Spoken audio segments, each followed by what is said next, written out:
આવશે અને ખેડૂતો માટેની સરકાર બનશે, ખેડૂતો માટે વિચારતા હશે, તેથી આપણા 5 વીઘાનો ખાતેદાર સર્વે સર્વા હશે અને એ ખાતેદારને કોઈની સામે ભીખ નહીં માંગવી પડે. આ સત્તાની અપેક્ષાએ આપણે નીકળ્યા છીએ કે આપણા ખેડૂતોનું ભલું અહીંયા થશે. આજે બજેટની વાત આવે, કોણ વાત કરે છે આપણા ગામડામાં આવી?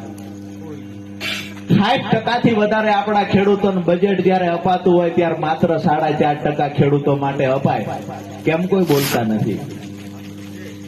કેમ કોઈ બોલતા નથી? 60% વધારે અમારી સંખ્યા છે ને 4.5% બજેટ.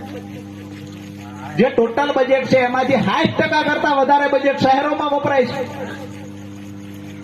ખેડૂતોને અને ગામડામાં રહેતા લોકોને કાયમ માટે ગરીબ બનાવવા, આ લોકોને શિક્ષણ ન મળે એવી વ્યવસ્થા ઊભી કરવી.